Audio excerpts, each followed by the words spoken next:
Welcome back, everybody. Some of you guys saw my post on Facebook last week, kind of leading into this. But next to me, we have my friend Randall, who also used to be my boss. Um, so we still get along. Yeah. But basically, I wanted to ask you guys what questions you wanted to know about preparing for and hopefully passing Special Forces assessment and selection. And this gentleman next to me has a unique perspective on that because of his former position there. So if you could just kind of tell him brief background, what you did there, and those sorts of things. Yeah, so I was the commander for Alpha Company, 4th Battalion, 1st Special Warfare Training Group, which is the basically the company commander for all of. I had all the students underneath me. I was in charge of the selection course. I was in charge of phase 1 of the Q course, and then after we got you into your MOS training, graduation. So I got to see the gamut, the entire spectrum of who was in the Q course while I was there. Right. And Yep. then how to get to the Q course. So for those Right. that don't know, you go to Special Forces Assessment and Selection first, and then if you get selected, you go to the Q Q course, course. qualification course. Can you give them a quick overview of what SFAS is for people who don't know? So Special Forces Assessment and Selection is it's a tool that the Special Forces community uses to basically, for lack of a better way to put it, weed people out. So they want to assess your desire and the qualities that you have in order to become a Green Beret, period. So there's a process that we go through in order to, one, elicit those qualities that you have, and then two, and then test them for your resolve and your capability to sustain yourself and pass the rigorous course. The qualification course, which in times takes upwards of 1 to 2 years, depending upon your specific track as you go through the Q course. Sure. Okay. So like I said, I did a video asking you guys for your questions, so we have them here. Let me turn that volume off, and we're just kind of walk through them and he'll give his thoughts on them. So first one up, any way to prepare for the obstacle course as a civilian? So the Nasty Nick is pretty brutal. Mm-hmm. It is, I want to say it's 28 separate obstacles over about a 1.5 mile course. There's a lot of upper body intensive obstacles on there. So there's a 30-foot rope. There's ladders, things that are going to test your capability. One, to have that whole body total fitness, and then two, it's going to test your cardiovascular system, your endurance, your whole system. So recommendation I always has, one, you need to be in well-rounded fitness. Okay, so you can't be an absolute meathead, and because your endurance will be a factor. It'll be a factor as you go through there. And then two is, you've got to be capable of using and learning techniques. So for instance, when I went through, I actually said, hey man, I can climb a rope. Anybody can climb a rope. So I didn't practice a lot. And big mistake, learn how to climb a rope. So I just did the standard rapping technique, rap, step, try and climb up. Well, the 30-foot rope was, and it's changed in the course now, but the 30-foot rope was about the 3rd or 4th obstacle. And so I got to the top, and I could smell it. Like I was right there shaking, using mostly upper body at that point, and hit the ground. And all they do is they turn to you and they go, "Candidate, you failed to negotiate this obstacle. Do you wish to try again?" and you can't say no, right? I mean, that's what they're testing you for, right? So I did that, I think 7 times, to the point where I wasn't going to quit no matter what. And the guy saw that was assessing me, and he was like, "Okay, all right, just get out of here. You're bothering me, kid." Right? Like, so I mean, bruises on the inside of my thighs, my hands were trash, to the point where I could not use my hands for probably about 15 minutes after that. Like I had to crawl through the next obstacle in the tunnels and stuff like without using my hands. So technique is key. You've got to learn, how to, basically how to support your body weight, doing body weight type exercises, right? So monkey bars, climbing, holding yourself for periods of time, working on your grip strength. Sure. Those are absolute necessity. And then if you're someone that is afraid of heights, I mean, they're going to find out. They're going to find out in the course, right? Yeah. So you got to work on that. Absolutely. And one thing to kind of throw on that as well is the question was asked, train for as a civilian. So you don't just go straight from being a civilian into SFAS. So you're going to have to go to basic training first. Yep. Typically infantry basic, but that can vary. And then sometimes airborne school, sometimes SFAS. It kind of varies depending on the route you go. But the point is, you will have some sort of training on like climbing a rope before you get there. Right. So there is that involved as Right. well. Right. So just keep that in mind. And then the next question for that is the process the same for officers as it is for enlisted soldiers? Yeah. So the actual selection, they've changed it. So no. Okay. And the actual process to get into SFAS as an officer. So there's different criteria. So I know as an officer, I had to have already had successful command time as a first lieutenant before I applied, and then they look at your evaluations. So they kind of rack and stack you against your peers, and then they go through an OML, so an order of merit list. So they go through a process where they pick, and you kind of where you rack and stack in there, and then based on the regiment's quota for that year, they will select their eligible population, and usually it's plus or minus probably 10 to 20%, somewhere in there of overage of what kind of because they're expecting attrition. Sure. So the whole 100 men will test today, only 3 will get. So that starts with about 5,000 at the very beginning before they get down to. My graduating class was about 100, and I was like roster number, I want to say 310. Right. I mean, it's a very real process. Enlisted, they do the same things, but it's a little bit different, just based on time and your grades. So, but they look for, they're looking for maturity, realistically. So, and then as you graduate, you can't go to an operational group. You have to get promoted. You have to be eligible for promotion to E5 prior to getting out, as an NCO getting out of the Q course. So that you can kind of walk backwards the timeline on that to figure out kind of when you can start and how you start through the course. Sure.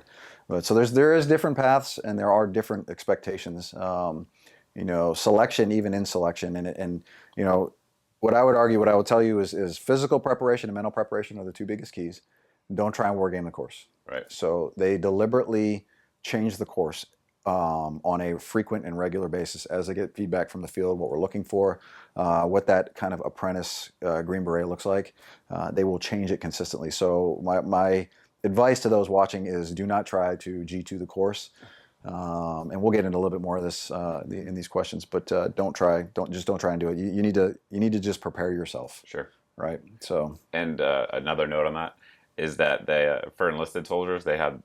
And this varies. Sometimes this goes away, and sometimes it's there. Sometimes they have the 18 X-ray program, yes, where you can come straight in with an SF contract. So that is possible. It's not possible on the officer side. Right. So just wanted to point that out. All right. Do you have to be a gifted athlete to pass the course?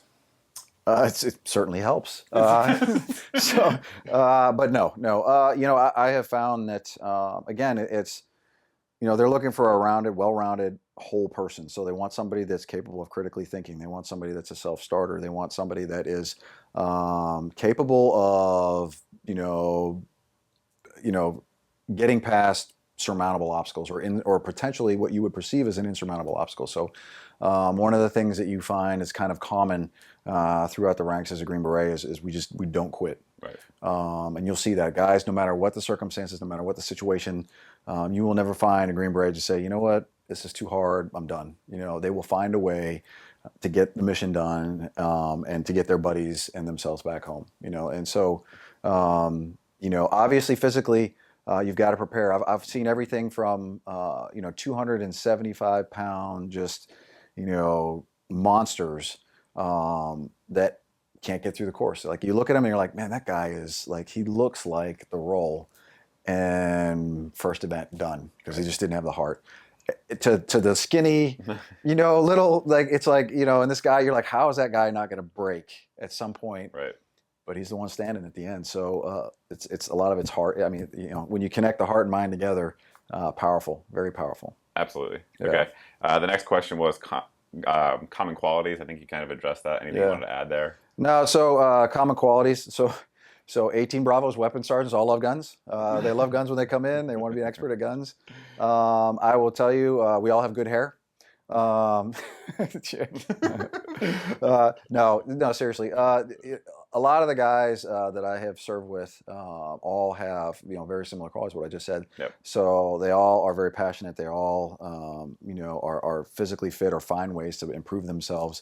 They have strong support networks. You can't survive in this business being gone as much as we are without a good support network. And always there's the joke like, you're not a real Green Beret if you haven't, on your second marriage, have a truck and a Harley and a big watch, right? So there's some there's some truth behind that. So we find the support that's required to make it through, because you're going to be gone and you're going to be, not to scare everybody, but it's what we joined for. We didn't join to sit on the couch, home, right? Sure. and watch the war for through CNN or Fox News. So sure, just is what it is. So yeah. Okay. Next one, kind of along the same lines, but typical age of guys that pass selection. So the average age is actually 32, so it's a little bit older population. The X-ray population kind of brings in that other side of that bell curve. Right. But those are the guys that come in off right. the street with an SF right. contract. Right. So you don't have what is a lot of people ask me what makes a Special Forces Operational Detachment Alpha special, and it's like you pluck one guy out. And it's not that one guy. Like I don't make or break the team as the team leader. Like the 18 Bravo doesn't make or break the team as the 18 Bravo or the Fox, the intelligence sergeant or the commo sergeant. But when you put that group collectively together with the experiences that they've had and the training that they've had, that's where an ODA becomes truly powerful, truly a combat multiplier, and where they get success. So, and at that average age, you can tell you got some, because you have a mix, right? You don't want all young guys, because they're probably going to run down there and screw it up. Yep. And you don't want old guys too, because there's not enough NSAIDs going around or Tylenol to keep them moving, right? So you got to have a good quality of a good mix for the team to be truly successful. So gotcha. Yeah. Okay. The next one's going to be like recommended road marching, how much you should do before you go to the course. This was actually asked by one of my viewers who said that he's attending. He's a 11 Bravo currently. He's on orders and will be attending the course in 6 months. So he's kind of like on a timeline, right? Like, nice. What does he want? What should he be doing? Yeah. So there's a couple different theories behind this. One is, so I can tell you what I did. So I tend to overdo things. No surprise, right? There's an SFAS workout, like how to get through selection workout. I think you can find it on social media, or, and so I'll put a link down below in the video description. Yeah. So what I did was I had about 3 months for me to get ready, and I looked at it. I took that workout. It's basically a 6-week workout, and I doubled it. I was like, okay, I'm going to double this up. So what I did was I just did that program. I did it 2 times. So if there was a week 1, I did week 1 twice. Then I did week 2 twice. Now I tend to overdo things. So what I ended up doing is, at one point in time, right before I went to selection, I was road marching. I would do like a 14-miler with about 70 to 80 pounds on a Monday. I'd do a 12-miler for time on Wednesday, and then Friday I did an 18-miler with about the same amount of weight. And then I was running. I would do speed work on Tuesday, long distance on Thursday, and then I was lifting like every day. Probably overtraining. Now, when I got to selection, we still had things like the trek, which is 60 kilometers, 48 hours type thing, with the weight. I had no problems with my feet. So I watched guys that would come across the finish line on that, 28, 36, wherever, hours in, and they were like destroyed. Their feet, they made it, but their feet were just, garbage after that. I had like what I call rhino skin feet by preparing. Now, fast forward to SUT, which is phase 2, which is the next one that you get into. Small unit tactics. So I started developing plantar fasciitis from overuse. Right. I know friends of mine that they never did over 12 miles going into selection, and they did just fine. You kind of got to gauge what you think, how you think your feet are going to be. If you're not used to road marching, definitely what I would advise is start out with working the brakes in, right? So an hour, take a 10-minute break, check your feet, do your socks. Progressively get to where you can expand that distance longer, where your feet are, you can go 5-6 miles before you start maybe developing a hot spot, or your feet feel like you need to stop or check. Because it is, I was talking to somebody the other day about getting ready for Ranger School, and I've seen a couple of YouTube videos, and one of the things they said is like, hey, you don't, an 18-mile or a 12-mile road march, let's say EIB standards, expert instrument is 3 hours, right? So 15-minute miles. Getting ready for selection, when you go and you put that rucksack on, that's like a 3 to 5 hours preparing for something that is, you're going to have that rucksack on for 16 to 20 hours a day, every day, right? So the thought process is road marching is great to toughen your feet up, not great to get you ready for the physical rigors of having that thing on, having that tick on your back in the heat. Right. For that much time. So integrating the road marching along with having that thing on your back. I used to tell people like, hey man, wear it to work. Put that weight on. You get used to getting up, getting down, getting on a knee, getting up, getting on a knee, getting up, because that's what you're going to be doing. Right. Yeah, go ahead. Sorry. And I was just going to throw in there. You mentioned the expert infantry badge, the standard of 3 hours. That's also with 35 pounds is the IB. Yeah, I believe it's 35 pounds dry, like you had water in it. Correct. Yeah. So that's not what you're going to be carrying. No, not even close. My rucksack was about 100 pounds during that trek, and they weigh you. They will take around scales and pick you out of the wood line and go, hey, come here, candidate, and they'll weigh you. And if you're light, not a good day. Yep. Yeah. Okay. On that note, which portion or week of the course drops the most candidates? So for SFAS? Yes. So there's gates built in now, right? So if you're uncomfortable with land navigation, you're going to there's gates that are going to happen now where you're not going to progress through it. I don't per se know based on the latest data what is in SFAS what is the most casualty producing event. Sure. But you're going to have runs, you're going to have road marches that you're not going to know the time and distance. You're going to get a brief. They're going to write it on the whiteboard and say, show up at a certain date and time with X equipment, and your brief you're literally going to get is candidates, stay between the cones, do your best. It's without regard to weather. Don't stop till you're told to stop by a cadre member. When you look at that, when you look at what the events are, you're going to have some that are up front because unfortunately the reality of it is some folks will actually sign up for SFAS to get out of, I don't know, like a JRTC or an NTC rotation. And they will literally show up just to quit because it got them out of a rotation, right? Unfortunately.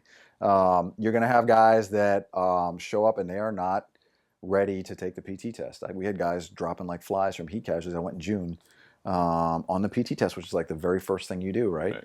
You'll have guys that mentally will quit during the road marches. Someone will pass them 2 or 3 times. I remember, I'm not a runner. I don't run when I'm road marching. Some people like to do that, and I don't knock them for it. That's a technique. But I'm a real steady. I kind of had my pace down. I knew what I wanted to do, and there was this guy that was running by me, and I mean he was built like unbelievably. Like I'm like, that guy looks awesome, and he would run by me. And 10 minutes later, I would walk right by him. Yep. And then he would run by me again. And 10 minutes later, that happened 3 times before. He pulled his rucksack off, threw it on the ground. I was like, the hell with this? Mm-hmm. And I just remember thinking, I got a soul. And just kept walking, little victories. So, if you're uncomfortable with land nav without a flashlight at night, walking through draws in very, very dark, people they don't make it. They don't make the gates. The STAR, there's a 5-point course that you have to go through. That is pretty brutal, and it's you have a day and a night land nav progressively gets longer. People don't make it through that. They hit their breaking point, or they're just not comfortable in the woods, and they don't get to the it's all timed. There's all standards behind it. They don't tell you what they are, but there's standards behind it. Right. And by the time you get there, you just don't get there. And now there's gates for that. So and that's why I say don't G2 the course. Because it changes. Right. It changes. The evolution changes, and they deliberately do that so that you don't understand what they're doing. They're trying to find your breaking point. Right, and they will find it, and the question is whether you can get past it or not. Right, and I mean, I've heard it said before, and I've said it to other people too, is that like, no matter how good of shape you're in, like they can break you physically, like in an hour or less. It doesn't matter how. Way less than that, actually. Right. Yeah. So at that point, it's a gut check. Right? Yeah. That's what it is. Yeah. So you have to be mentally ready for that as well. Yeah. That one somebody asked what was his PT regimen. Kind of already went over that. Another good one here is 2 to 3 things that you'd recommend studying, learning, or training on, like specific things. For SFAS specifically? Yes. Okay, so SFAS, absolutely land navigation. If you are uncomfortable with land navigation techniques, find a mentor, find somebody that's good at land navigation, have them, they'll give you minor classes up front, like refresher classes. But if you are uncomfortable with terrain association, you got to get comfortable in terrain association. Like you've got to, if you're one of those people that are just, cheek to eye, doing your land nav, you're not going to make it because you cannot dead reckon your way through everything that's out there. Not only that, but some of the draws that are out there, especially in the night, you're just going to set yourself way back. You're not going to meet your times. Right. So hands down, land navigation. They give you psychological tests. If you're weak in math, I remember jokingly. Now that doesn't say you won't get it. It might just determine your MOS, which jokingly all 18 Bravos are usually, right? So which is probably a bad, because I've met plenty of 18 Bravos that are brilliant. Right. So it's just that's the ongoing joke. If you're really smart, you're gonna be an 18 Delta, right? So, but you're gonna get psychological testing. You're gonna get math testing. I remember looking down and I like drew blank, and they were like, "What is the Pythagorean theorem?" And I'm like, "What is that?" Like I don't remember that. What a squared? What is that? Right. So again, they're trying to test you. They will. You're going to do interviews. Yep. Particularly the officers. They're going to do a posts. Kind of selection. At some point, you're going to get interviews. They're going to test your ethical decision making process. They're going to test. How you work in a group. Right. They're going to test your because everybody's got when everybody's sucking. That's when the personalities come out. That's when you truly learn who people are. Right, and so there's peer evaluation. So if you're one of those guys that you get angry, you just start screaming at everybody, or you shut down, or you start to crumble when you see someone outperforming you. I would say going back to the previous question a little bit, probably the biggest thing that gets people in selection is mental outlook. So they deliberately, the cadre aren't going to scream at you a bunch. They're deliberately going to they build time in to have you second guess yourself, right? Because they want to see what your what are you made of? When adversity hits you, what is that going to do to you? And that gets a lot of people. People would disappear in the middle of the night. We used to call it the Timmy hut. All of a sudden you'd lay down for like 2-3 hours to get some rack. Next thing you know, you get up, the guy next to you is like all his stuff is gone. You're like, well, there's another soul, gone. So yeah, Absolutely. yeah. Yeah, so the teamwork thing and the peer evals is very real. He hit on that, Mm-hmm. and that is a big factor. So just Yes, kind of double down on that. The ODA, right? Operational Detachment Right. Alpha. And then the last one here, to not make the video 8 hours long, because I'm sure we could rant about this forever. Is just do you have any nutritional recommendations or anything like that, like to make sure your body's not breaking down, essentially? Yeah. So there is you're going to get MREs, right? There's some times when you go in the chow hall and you're going to get MREs. You're going to be burning like 7,000 calories a day. Like it's just a ridiculous amount. When you put that much weight on you and you move through the woods, you're going to burn a lot. So in preparation for it, though, I would not recommend doing anything crazy to either cut weight going in or gain a bunch of weight because you're worried about losing fat. The nutrition aspect that you need to take going into this thing is what is my best performance weight? Like, Sure. what do I think is my best performance weight? I was a little heavy before I started mine. I was probably sitting at about 220 and was like, man, I need to drop. Like, if I want to really perform and be able to move quick enough where I'm running, my runs and my rucks are the times that I need to get a little leaner. And so that's what I did. I cut some weight and I got really good at kind of protein pacing, getting my nutrition under track. Some folks they're really skinny. They knew they were going to burn a little bit, so they wanted to put weight on, so they were a little stronger to handle the loads over time. You're gonna be nonstop moving when you're there. You're gonna burn muscle. Everybody loses weight in the Q course because it's physically demanding. Right. So really, what you need to be capable of doing is having a decent fighting weight for yourself where you can afford to lose a little bit and it's not going to affect your performance, right? Because that's what's going to happen. They're going to test you. You're going to be sweaty, tired, burning. Everybody smells like ammonia because you're burning muscle, right? Sure. And that's just what it is. So if you're going to fuel your body properly going into there, you've got to nutritional timing is key. You've got to build your muscle in the right way. Going into this thing, you've got to learn what that is. Putting yourself in a state of ketosis going in is not going to help you at all. No. So even if you need to lose weight, I don't recommend these fad keto diets or anything of that kind of stuff. But definitely learn what is your fighting weight. And probably the biggest thing is get a partner. Like, I always tell people this, like, if you're gonna train for something, I actually trained with going into selection. I was actually in the 18th Airborne Corps once. I was like planning to go down to jump master school and go to the 82nd. I found a 39-year-old National Guardsman that was working in the 18th Airborne Corps, and this guy was a I mean, he was unbelievable. And to the point where I think I watched him drink like a 1 quart canteen on an 18-miler one day, and he's like, he's looking at me like, "Come on, we gonna do this?" Like dip hanging out of his mouth. He's wearing like busted shoes, like just walking me to the ground. I'm like, man, this guy is awesome. But he got me ready for selection. And you got to find somebody that wants to do it. He didn't go to selection. Right. He just wanted to work out. He was passionate about it. You got to find somebody that's willing to do the do with you, even if they don't go, Right. because it keeps you accountable. And it keeps you focused on getting in. And the other thing you got to do is, you got to find that understanding boss, for lack of a better way to put it, that's going to allow you the time. I used to come in at 3 o'clock in the morning when I was at 18th Airborne. I still had a job, so I'd work out early, show up for PT like already done, and the understanding they knew was I already just smoked myself. I'm not going to have to do their whatever PT event they were doing that day. Right. And they're 100% supportive. Not everybody's going to get that, so you're going to have to be innovative on your ways. I know, and I know guys in the infantry, I get that look, right? So I was an infantryman too, and I got that look like, hey, what are you afraid of leading 250 guys as a company commander? You only want to lead 12? And I'm like, come on, man, you don't really understand what's going on here. It's so yeah, there's definitely that officers. I guess they look at you like you're leaving them, right? So like you're scared. Right. Like you're not. You're basically you're not loyal, right? You're not loyal in the esprit de corps in the branch. Especially if you're in like the 82nd or something. Oh yeah, oh yeah, yeah. So it's you don't want to be PNG'd. So right, So I would recommend if you're in the 82nd or the 101st, get through selection, because you go back. Yeah, it's not gonna be good. Not gonna be good. All right. Yeah. That's really it for questions. Anything you wanted to add at the end here? No. So recruiting wise, I mean, I can tell you, I was never one of those guys that had this dream at the end of the day to I want to be a Green Beret. I want to do that. But I can tell you that having been through the process, I've been in SOF now for roughly 14 years. I've never been more proud of the regiment for the things that we've done, or my brothers and sisters in arms that are doing the mission right now. It's a very honorable job to have.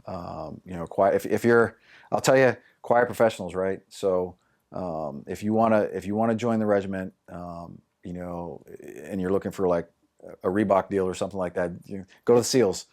Seriously. Yeah. So I love those guys too, man. Don't get me wrong. But that's not what we're about. We're a combat multiplier. Unconventional warfare experts. We have a very specific mission and a very broad mission. Yep. And I will tell you that I've had more opportunities to grow in the Army since I've joined SOF.